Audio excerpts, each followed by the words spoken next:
Hello, welcome to today's immigration tidbit. Okay, so this comment came in relation to one of my other videos, which dealt with the C1/D visa and how if you happen to have entered on it and later get married, you will not be able to adjust status.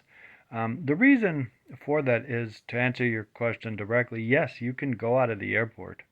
Because a lot of times, for example, you'll have a transit visa and you'll be coming in from another country, and then you'll have to take a domestic flight to get to wherever it is you go. So, you'll come from Air Canada or Egypt or whatever, and then you'll transfer to Delta or American. Well, in order to do that, you have to leave that terminal.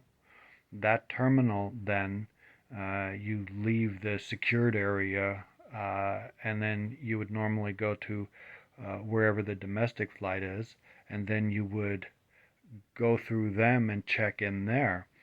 And if you didn't do that, instead of checking in at the domestic flight, you could just walk out the door. Now, obviously, that's not something you'd want to do because with a C1/D, it's a very small period of time which you would be authorized. And of course, the moment you overstay, you're going to accrue unlawful presence days, which means eventually you're going to become subject to the 3 to 10 year bar. If you fall in love and get married, you're not going to be able to adjust status in the U.S. So there's all kinds of problems.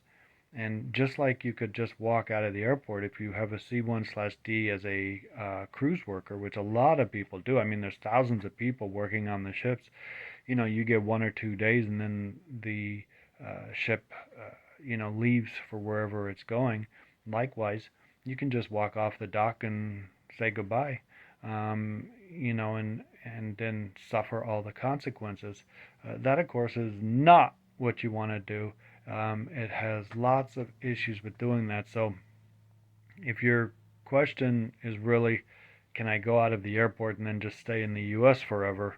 There's going to be lots of problems with that. If it's, can I go out of the airport and, go check out some of the local desserts, no problem, as long as you're back in time. Okay?